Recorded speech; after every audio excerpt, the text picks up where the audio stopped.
Well, good evening, everyone. My name is Dean Burtch, and I'm with Allied Travel. And we are broadcasting live this evening from, as we usually do on Thursday evenings, the friendly confines of Windsor Heights, Carpenter Avenue on Windsor Heights.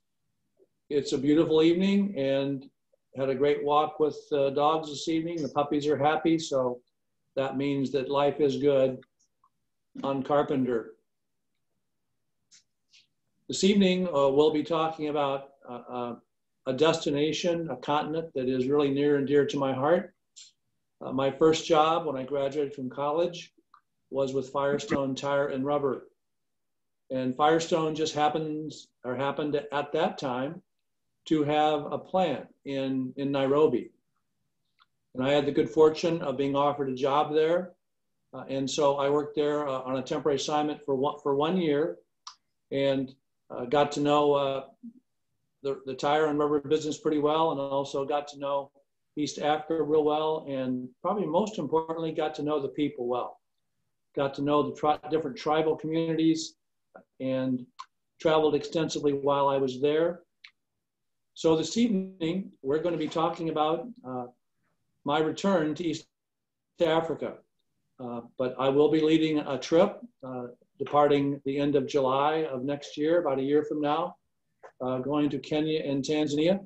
And I'm very much looking forward to it. This webinar this evening is number 9 in the summer series, number 17 in our series this year. We've done 17 webinars in the last 18 weeks, and we have one more webinar next week yet to go in our summer series.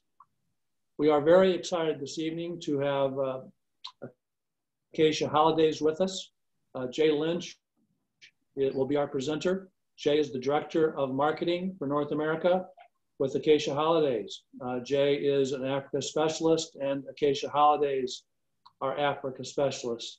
Jay will talk about their company, but they really specialize mainly in East Africa and South Africa. And then they also do other countries within Africa as well. So we're really excited to have Jay with us. And Jay actually is from the Midwest. Jay lives in the Chicago area. Just before the webinar this evening, he was telling me he has a home in Oak Park, which is just west of downtown Chicago, and also a home downtown. So with that, I'm going to introduce Jay. Again, Jay Lynch with Acacia Holidays, and Jay will be our presenter for the evening. Jay, take it away. Thanks, Dean. Hello, everybody. Thanks for taking the time tonight to come and listen to us talk about East Africa. We've got a wonderful safari planned to Tanzania, Kenya, both in East Africa, and then an extension down to Victoria Falls, a little further south. I'm coming to you from Oak Park. I've got some Iowa roots as well. My family's from Western Iowa in Atlantic. So as a kid, I used to drive by Des Moines quite a bit. And by the time we got to Des Moines, we were almost there. So I know your neck of the woods pretty well as well. So I'll start a little bit about the safari we've got planned, a little bit about the destination. We've got a group of about 8 people tonight, so we're going to keep it very informal. If you have a question, there's a little button where you can raise your hand. I'll stop at certain points to take questions. So you know, don't be afraid to ask questions either during or after the presentation. All right. We are Acacia Holidays. We are based in Chicago and in Nairobi. My business partner is Kenyan. He came out of a company called Abercrombie in Kent, started his own company. As Dean said, we specialize in Africa. East Africa is our specialty, and along with South Africa, but we do a few other countries like Egypt and Morocco as well. In East Africa, you're going to discover unique culture. This is the Maasai tribe, the famous tribe that lives in Kenya and Tanzania. Here they are on the rim of Ngorongoro crater in Tanzania, which is on the itinerary. The reason for going, the other main reason for going, is the amazing wildlife. Throughout this presentation, you'll see pictures. The overwhelming majority are pictures that I have taken or my clients have taken. I want everybody to understand that you will see stuff like this. These are not National Geographic once in a lifetime shots. This is the experience of being on safari. Endless herds. This is the Great Migration in Kenya. You guys will be in Kenya for this. Approximately 3.5 million wildebeest and zebra and other antelope migrate to grazing pastures. They come up from Tanzania early in the summer. They have to cross that river. I'm sure most of us have seen that on the Mutual of Omaha wildlife specials. And so they're in Kenya then for the summer while they're grazing, and they return back to Tanzania September, October. So you guys will be there at peak time. My very first safari when I was in high school was for the Great Migration, and it's something you don't forget. And Jay, I will add, you know, we really chose these dates because I don't want it to go overlooked. We did choose these dates because it really is peak migration season for the northbound migration from Tanzania into Kenya. So we'll be there just at the right time. You will, and since you're coming from Tanzania into Kenya, you'll be following the same direction that the herds do. There's a good chance that you'll see them in Tanzania as well. You know, 3 million wildebeest don't all just pack into 1 square mile. They're over quite a big area. So yeah, this is a wonderful time to see all that. I hope you guys will get to see a lot of crossings over the Mara River and the Talek River. But you will see wildebeest everywhere. You will not get that sound out of your head for a very long time. All the mooing. Discover Thundering Water. This is the optional extension to Victoria Falls. It's the largest sheet of falling water anywhere in the world. It's 550 feet tall, give or take. It's right on the border of Zimbabwe and Zambia. It's one of my favorite places to visit, and it is well worth a visit. We've included a visit to the falls and some other really kind of neat activities while you're down there. Discover Luxury Camps. This is a tented camp, believe it or not. A lot of people ask what the accommodations are like. They are really quite excellent. We've used a mix of tented camps and some safari lodges. It depends on the location, but they all have their own charm, their own character. And you know, sometimes they're just as fun as the safari. Delicious dining. The other big question we get is, what is the food like? Kenya is on the equator. They are blessed with a wonderful climate. They grow coffee, they grow tea, they have excellent beef, and I say that as someone who's from Iowa, who has family from Iowa. Fresh vegetables, salads, fruits, you know, whatever you're looking for, they will have it there. So you're not worrying about what you're eating. It's delicious, and there's plenty of it.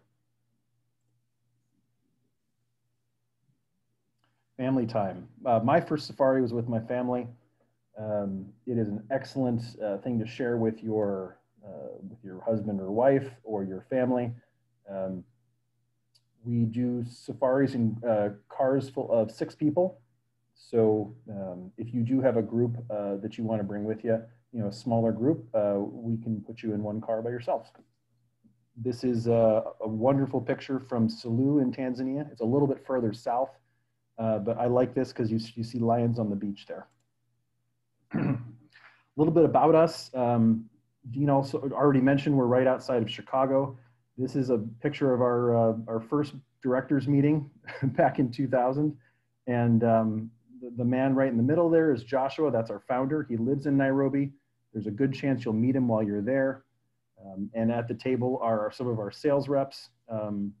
And people who just work for us. We are a family company. We are a small company, and we only do Africa.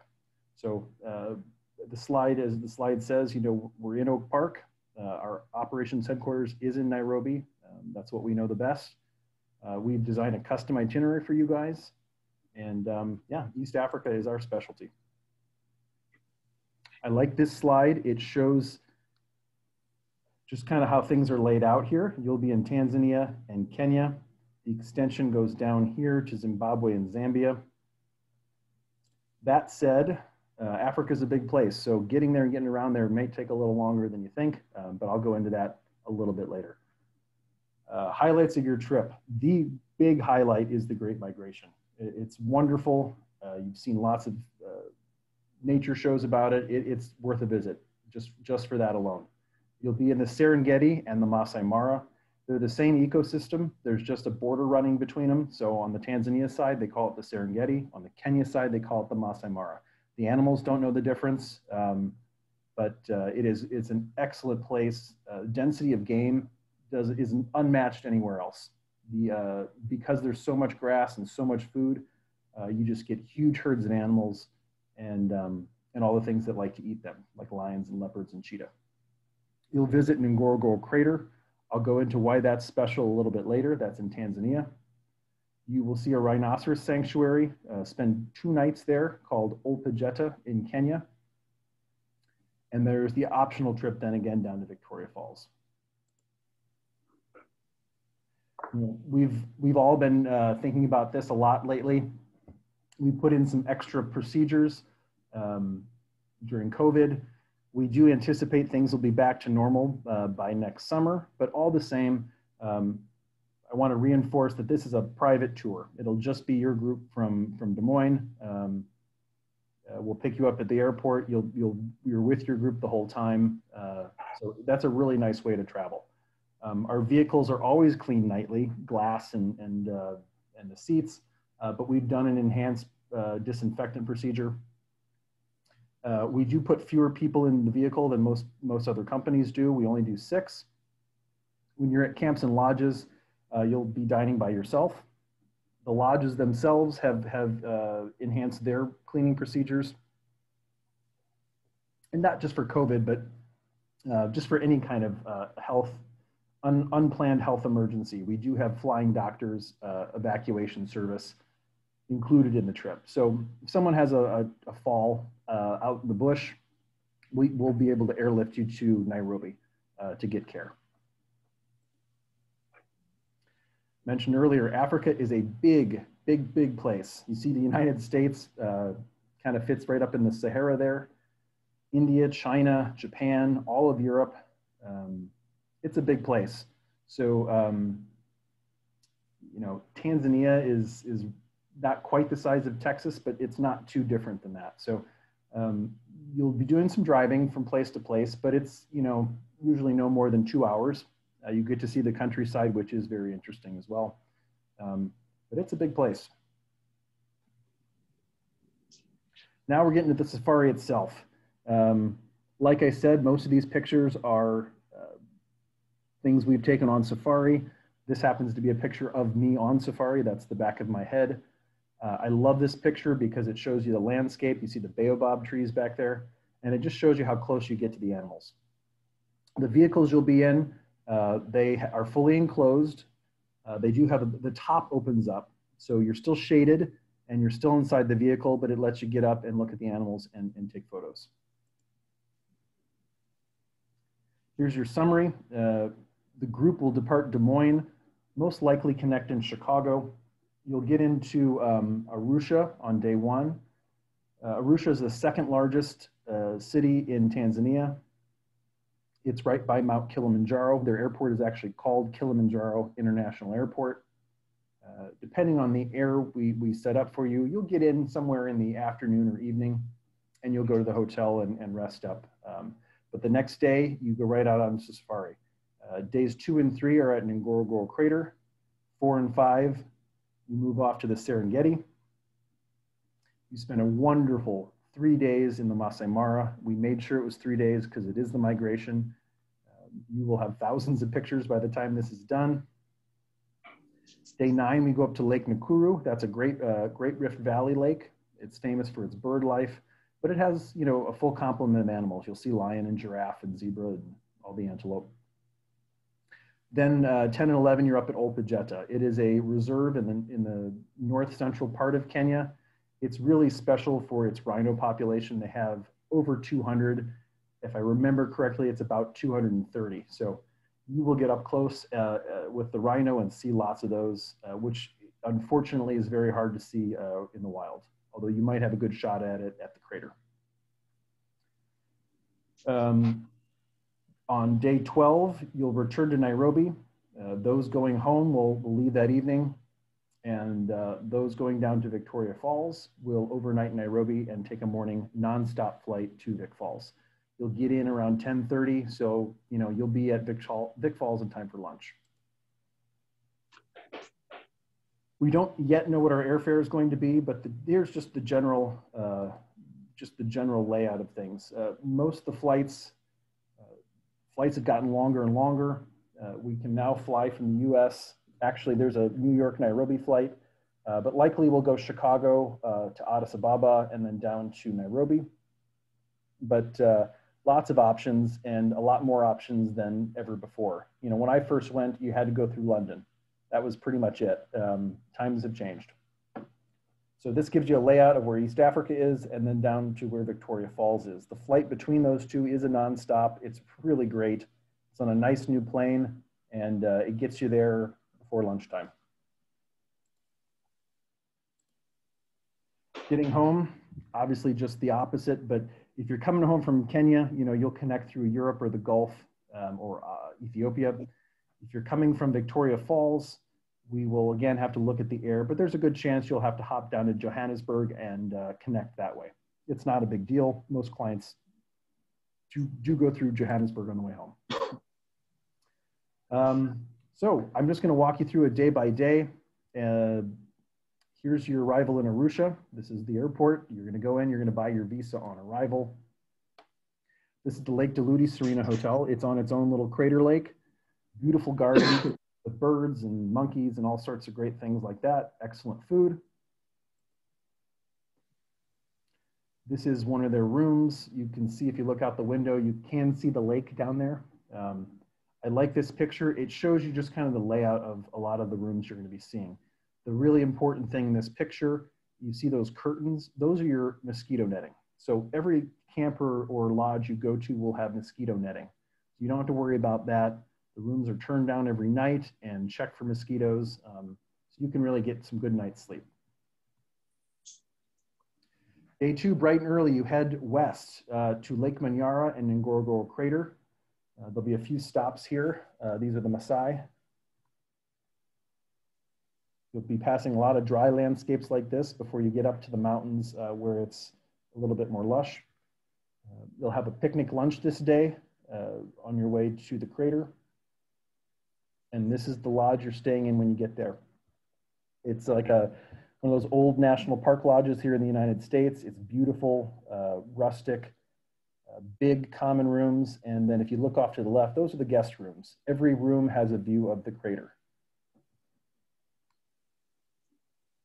View of the rooms, they are a really great blend, again, of local design and modern construction. Excellent bathrooms, hot water, electricity, and that's going to be true throughout the trip, whether we're in a lodge or a tented camp.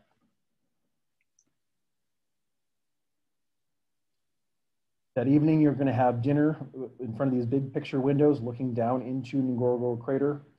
The crater is about almost 2,000 feet. Maybe it's 1,800, I have to check, but that's about the height of the sea cliffs in Kauai. Day 3, up early, have breakfast, and then you drive way, way down into the crater. The floor of the crater is, has a little bit of forest. It's got some big open spaces where you can really get great pictures of the grazing animals. And then it's got 2 lakes. One is an alkaline lake that the birds love, and the other is a spring-fed lake that the mammals like elephant and hippo love to hang out in. It's another great shot of our vehicles. You'll see, they are fully enclosed because we are going from place to place. You will see those open-sided vehicles in some other, if you've looked at safaris before, those are typically in places where you don't travel from place to place. So you would not want the wind in your face for an hour and a half. Our vehicles are enclosed for safety and for comfort. And then you'll see the tops, those open up. Down in the crater, this is the floor of it. These are a bunch of wildebeest. The crater is so high that you will try to look for your lodge up at the top. You won't be able to see it. This is the alkaline lake with all the birds. You'll see flamingos and pelicans, storks, and pretty much any other ostrich, big birds that you don't see in many other places or anywhere else. If you're into birds, this is a wonderful, wonderful place. You do get close to the wildlife sometimes. This is the lion in Ngorongoro Crater. Ostrich, they're some of my favorite. And again, just because of the time it takes to get out into the lodge or into the crater, we do another picnic lunch by the spring-fed lake. If you have any special dietary requirements, that's not a problem. We'll just pack those beforehand. So, and at the end of the day, you come back up, you put your feet up and have a sundowner, have a cocktail or a soda, and that's looking out on the crater. As try as you might, you'll look for the herds of animals, you can't even see them. Day 4, we press west again into the Serengeti. Wonderful open grasslands. It's punctuated by little piles of granite they call kopis. You'll see lion, you'll see leopard, you'll see cheetah, all sorts of antelope, giraffe included. Here we're being watched instead of the other way around. These are the kopis I was speaking about. The camp we've selected in the Serengeti is called Mbuze Mawe, and that means goat rocks. It's nestled between 2 of these kopis. It's a wonderful, wonderful camp. Very comfortable tents, like I said, electricity, running water, hot and cold. There's a telephone in there in case you want to call home. They do a really, really wonderful job. If anyone's concerned about about sleeping at night, the Serengeti is at 4,000 feet, give or take. So you'll have nice warm days, but at night it cools off and it's very, very comfortable for sleeping. And again, you see the mosquito netting. Dining here is, at your own table. You order off a menu. Breakfast is a mix of buffet and, a small breakfast menu to order off of. Here's a great overview of the camp. You'll see they're all built on platforms. They all have attached bathrooms and they have a permanent fly over the tent. So it should not rain while you're there, but if it does, that's not a problem. Everything stays high and dry and very comfortable. In fact, this is one of my favorite camps. It's in the central Serengeti. It's extremely well located, so you can get to kind of any part of the park you want to, but you never see it because it's hidden behind these rocks. Beautiful outdoor dining area. I know we've focused a lot on the camp here. I promise the Serengeti is mostly about the animals, but this does give people a good idea of what these camps look like. So we've spent 1 day in the Serengeti already. Day 5, this is our first full day in the Serengeti. And this is an iconic scene, family of elephant coming down to drink, the acacia tree, and big broad plains.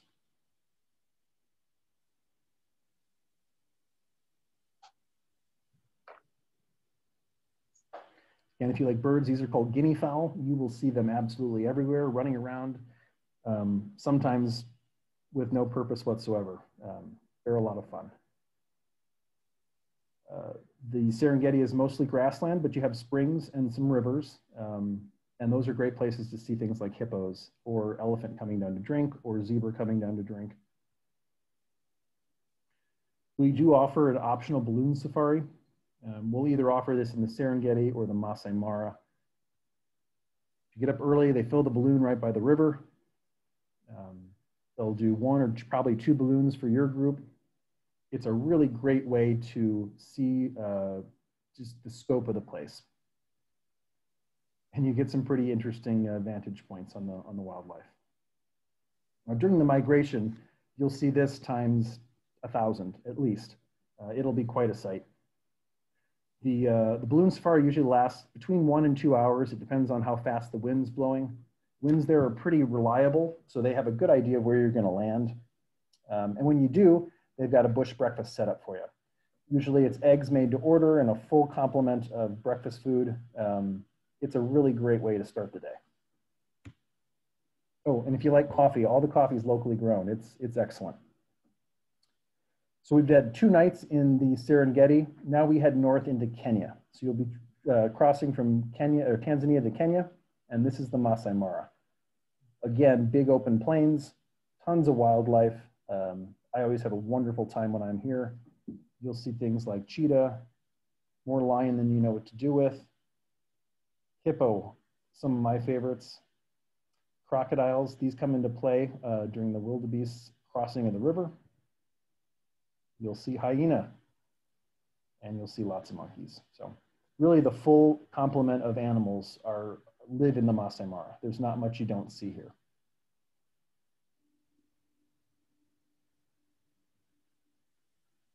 Ostrich included. This was one I took. They had just had a brood of chicks. So this is day 2 in the Masai Mara. Remember, we're spending 3 days there. This is your lodge. It's set high up on a hill, big panoramic views down on the plains, which when you're there will be covered with wildebeest. You'll see the river in the background. This is a really wonderful lodge. It has a swimming pool, most of the places do. And then the rooms kind of go off on 2 different wings, and you look out over the plains from your room. And more lion than you know what to do with. You will learn a lot about different animals. This is actually called a dik-dik. It is the smallest antelope. One of the wonderful things about safari is, you don't just see the animals. You learn about their life cycles. You learn about their habits. You learn everything about them. So that's really the great part of safari, not just seeing the animals, but learning a lot about them. This is day 8, your 3rd day in the Masai Mara. I took this last time I was there in November. Big, wide open plains. You see the tree on the right, that's where the whole lion family was sleeping. A lot of animals are more active in the morning and in the evening, and during the day, the middle of the day when it's hot, you'll find them hiding out in the shade a lot of times. It makes them easier to find. This is a relatively new phenomenon. They call these guys the Fast Five. It is almost unheard of to see 5 cheetah together. I saw them again when I was in the Masai Mara in November. Because they're 5, they can take down larger game than just a single cheetah. So you see hunting strategies and all sorts of social interactions that you don't see with cheetah usually. So it's really an exceptional place, the Masai Mara. And of course, the wildebeest migration. This is the wildebeest crossing the Mara River. That should be happening, should be in full swing while you're there. So after 3 days in the Masai Mara, you're going to head north to Lake Nakuru. That's the Rift Lake that I talked about. It's famous for its bird life and its flamingo population especially. But again, they have giraffe, they have lion, they have some leopard, but they really hide out.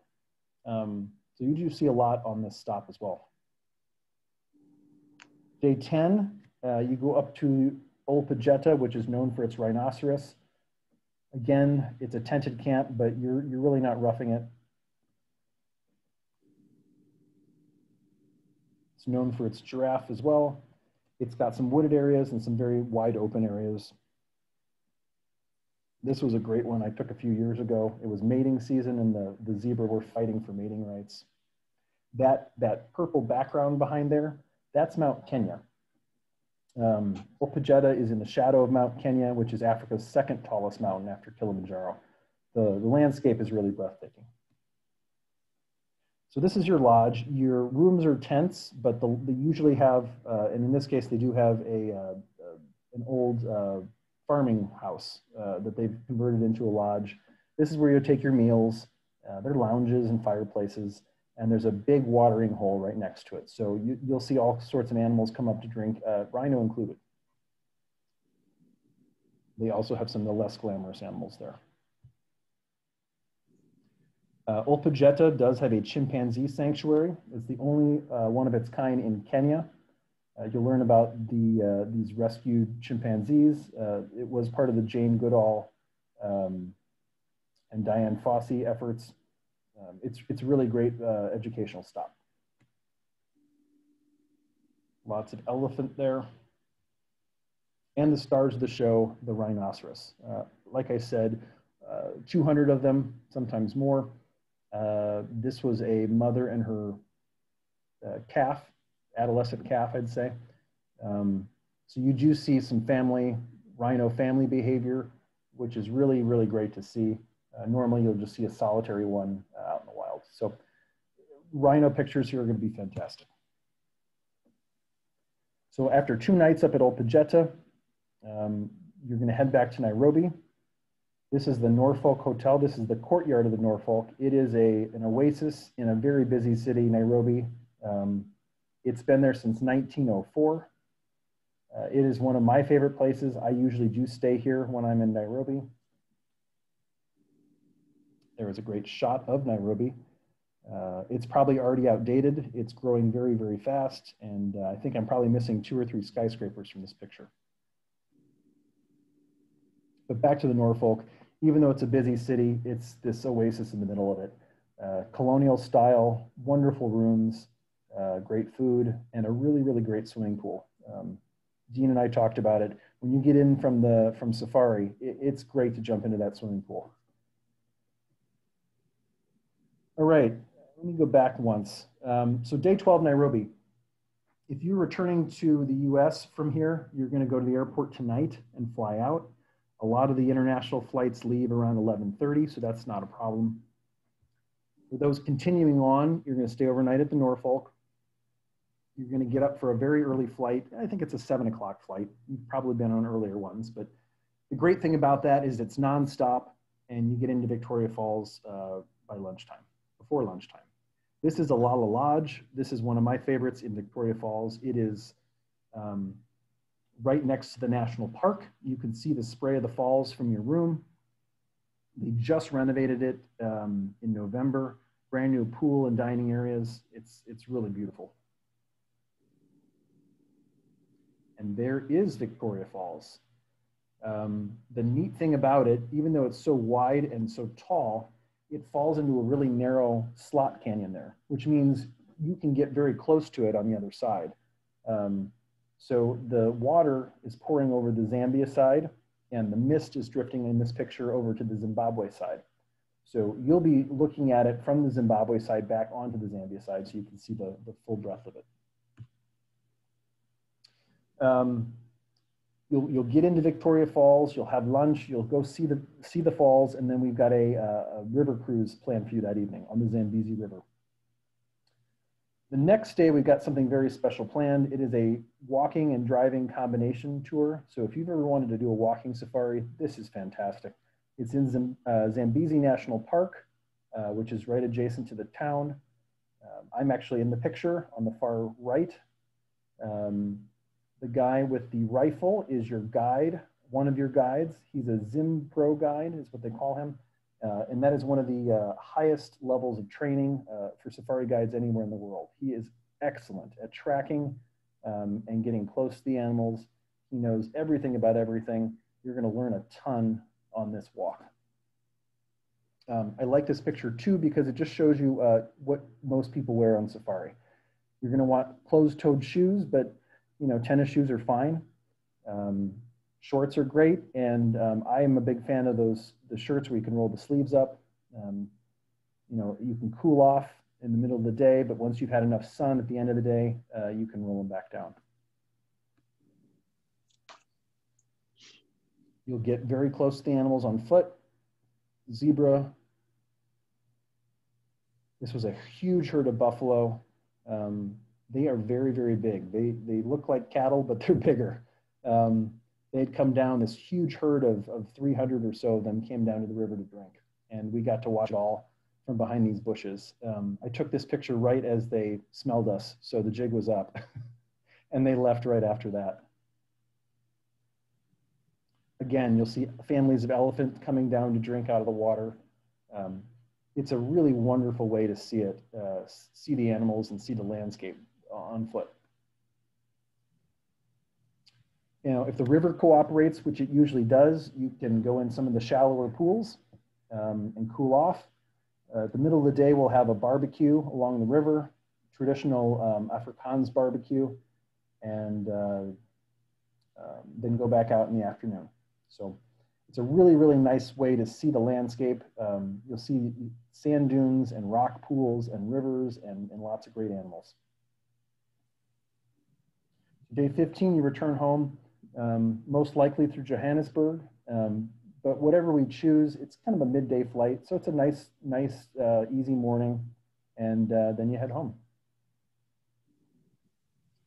This is a little clip of,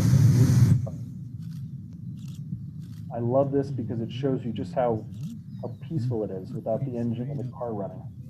And you really get to see the scope of the whole place. Here's where everybody's hanging out. Yeah. You look at the top of the frame there, you see this big herd of antelope. And they hear the breathing fire. It's a real special trip. A little bit about the pricing. Per person sharing is $10,495 for the Kenya and Tanzania piece. We have single supplements available. Victoria Falls extension is $27.35. And the airfare we're estimating, it should be about $1,300 round trip for the Nairobi piece. And the extra air to get to Victoria Falls and then to Johannesburg should be about $800. You know, this can change, but this is our best guess at this time. Because there still is some uncertainty to travel, even though we think things will be back to normal by next summer, we are making our deposits refundable until January 1st, 2021. And we're flexible beyond that too. Dean and I will talk, but you know, we want everyone to be comfortable going and comfortable making plans. So we're flexible, we understand what the situation is, and we're here to help. So right now they're refundable until January 1st, 2021, but we may change that as needed. Now, if I can figure out how to work this, I'm going to see if we have any questions. Dean, did you have any? Yeah, while you're looking for questions, Jay, what I will say to everyone is that this was a process putting this itinerary together. Jay and I worked closely on it. The first cut at this, we started in Nairobi and we finished in Tanzania, in Arusha. And I suggested we switch it around, start in Tanzania and actually flow with the migration and end up in Nairobi. And it does happen that if you do go to Victoria Falls, I plan to go to Victoria Falls. The flights to Victoria Falls, either to Livingston or the falls, you know, are from Nairobi. So either way, you have to return to Nairobi. So we worked hard on this. You know, 2 nights in the Ngorongoro crater area, 3 nights in the Masai Mara, 2 nights Opajeta. It is really a great itinerary, and I'm very excited about it. But I want you to know it is a special itinerary for us. It is a custom itinerary and one that will be a great one to remember for sure. And to Jay, I should say Asante Sana. Thank you very much. I don't know, and I should have started out the presentation with the Jambo and the Jambo Sana, but somehow I missed that. But I do know a little Swahili, know how to order a beer, and you know the really important things. Swapi Cho, where's the bathroom? All the important types of things. So with that, Jay, do you see any questions at this point from Bruce has got his hand raised. Bruce, I'm going to turn your microphone on and go ahead and ask your question, please. Dates. Yes. Again, we got in late, so. Oh, all right. Welcome. Thanks for joining us. We saw most of it. It's recorded. You can replay it anytime you like, but okay. If you saw the back end, the day-to-day, you saw the important bits. So the dates for this are going to be, you're going to arrive in Arusha on July 30th, which means you'll most likely leave Des Moines on the 29th. And the Nairobi, you return to Nairobi, excuse my, here. You return to Nairobi on August 11th. If you're returning home, that's when you'd leave that evening. If you're continuing on to Victoria Falls, then you'll have another 2 nights down there, and you'll head home on August 13th from Victoria Falls. Wow. Those flights go to Johannesburg midday, and the flights usually leave Johannesburg that night. So your airfare, or your air plans will be to come back on the 13th. Would you recommend to stay over in Johannesburg? If you're interested in seeing the Apartheid Museum or Soweto, the township, then absolutely. That's kind of what there is to do in Johannesburg. It's the largest city that's not on a major river or a major lake or on an ocean. It's there because of the mining industry. It's big, it's the commercial center, but it's not like a Cape Town. It's not as pretty as Cape Town. So there's lots of cultural things to do, but I would skip it unless there's something you specifically want to see. Okay. So that's certainly something that we can talk about individually, but there may be people that do want to, customize this. You may want to, go to Cape Town or do something else on the way home, and we certainly can do that. We will probably start working on the air about sometime in September. We can do it about 330 days out, but it definitely is customizable, and if people want to do different things, either pre or post tour, we certainly can accommodate your needs.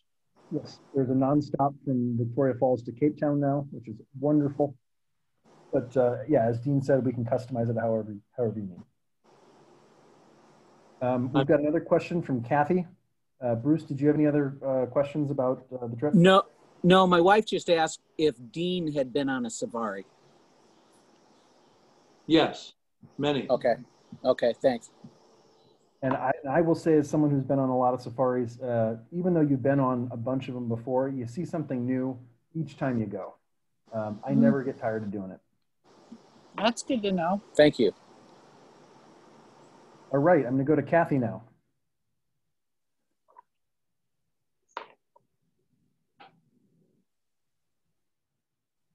Has to unmute. Is this Kathy Goodwin? Who is Kathy? I just got Kathy, but that's probably a good guess. Kathy Brackney? Kathy, you've got to unmute your microphone. There we go. Oh, am I unmuted now? You are unmuted now. Okay. Yeah, it's Kathy and Ben. And I've been on one safari. This looks absolutely fantastic. I was just wondering, are there any side trips to see the gorillas? That is another popular one. It's certainly something we can do. I've done that before. Safe? What's that? Is it a safe area to travel to now? Yeah, it is. Rwanda is very safe. You can do the gorillas either in Uganda or Rwanda. They both have their pluses. I like Rwanda, but Uganda is wonderful too. It's safe. I was there in October, November. I've done the gorillas. It's a wonderful side trip, and you can do it before or after the safari. There are great air links into Rwanda and to Kigali, and you can go directly back to Europe from there. You don't have to connect again. It's beautiful. It's very, very clean. It's like a green Switzerland is the best way I can describe it. And Dean, have you been over to Uganda, Rwanda? Idi Amin was in Uganda, and I was there, and it was not safe. And I would say that Rwanda is definitely a little bit safer than Uganda is in general. I agree. Are you then thinking about doing Victoria Falls? Yeah, definitely we would. Yes. Oh, okay. The reason I ask, I'm not sure of the routing from Victoria Falls or Livingston into Rwanda, but I'm sure we can figure that out. Yeah, we can. Go ahead. Oh, I was going to say we could put it at the beginning of the safari because Rwanda is next door to Kenya and Tanzania. So, but yeah, I've actually done that as well. I've come from the south and gone back to Rwanda before going home. So we can do it either way. There's a way to do it. Or my other question is, how safe is it now to go from Victoria Falls to Egypt? Egypt is another one of my favorites. That one, you would fly Victoria Falls to Addis Ababa on Ethiopian and then connect to Cairo. Egypt is fine. You know, they've had some troubles in the past, but it's been quiet for quite a while now. I wouldn't hesitate to go or send my family. I think it's another wonderful choice. I think, Kathy, that's something that you and Ben and I will want to talk about, but certainly you don't want to go to Egypt on your own. No. We would do that pre or post. Egypt is, of course, in Northeast Africa, North Africa. It's a long way. So you would either do that flying coming in or going out. If you did Rwanda, then we'd have to figure out which would be better to do pre or post. But we would do, we certainly would do Cairo, with the tour company of some kind, so that you had an escorted tour while you were there.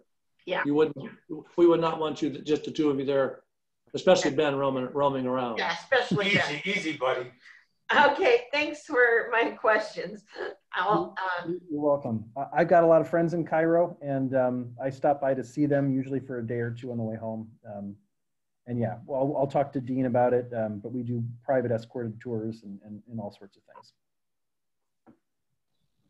So we do have a small enough group that we certainly can do a lot of customization, and people can pretty much do whatever they want to, other than the core tour itself that Jay has gone through. Yes.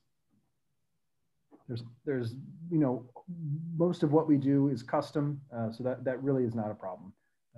The air links in Africa, usually there's one flight a day between most places, and that'll kind of dictate where we want to fit it in, whether it's before or after.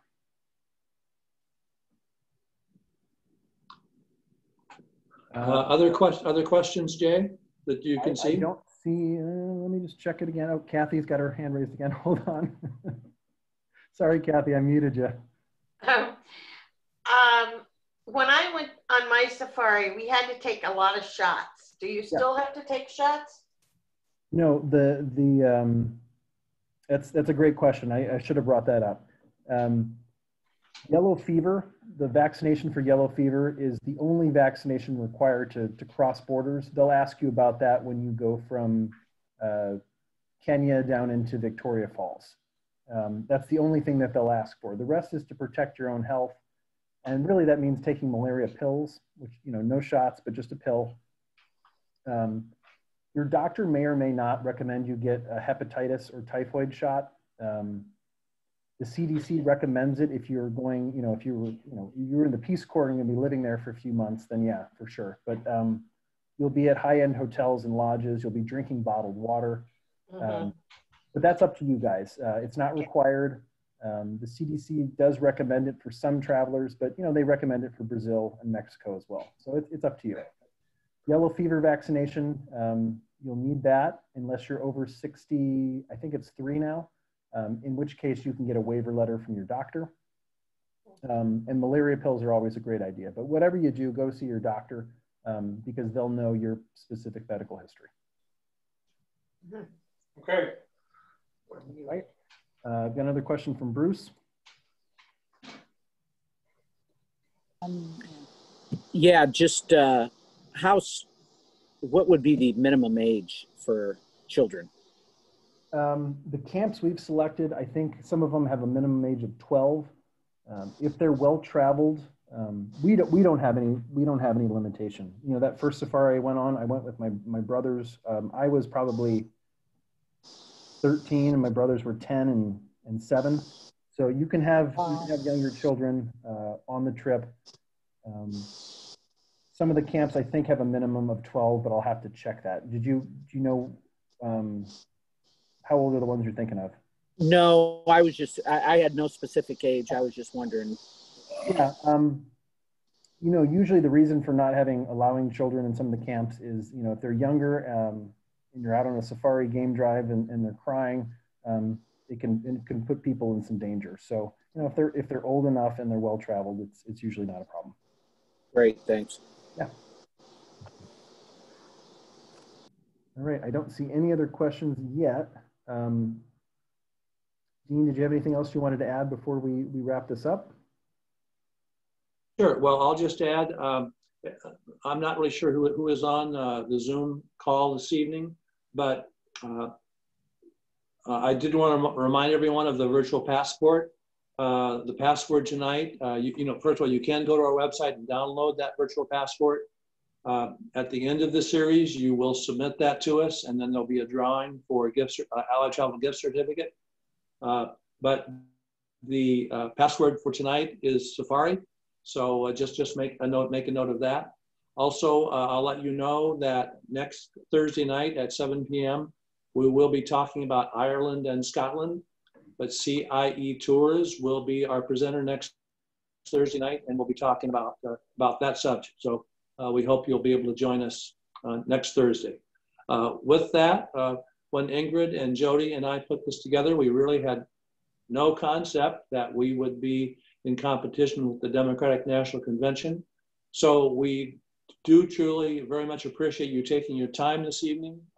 I guess that probably coverage maybe starts in just maybe six minutes or so, but we do appreciate you taking the time this evening. I will be in the office. I'm in the office every day from 8 to 5, and we can take your questions. Just want to thank you very much for participating. Jay, if you have something you'd like to say as well. No, thank you everybody for taking the time to listen. Dean is there for any of your questions, but we'd love to have you. East Africa is our home, and we really love it when people come to visit. So thanks again for taking the time, and we hope to see you in Kenya. Thank you, Jay, and good evening, everyone. Have a nice evening. Bye-bye. Guys.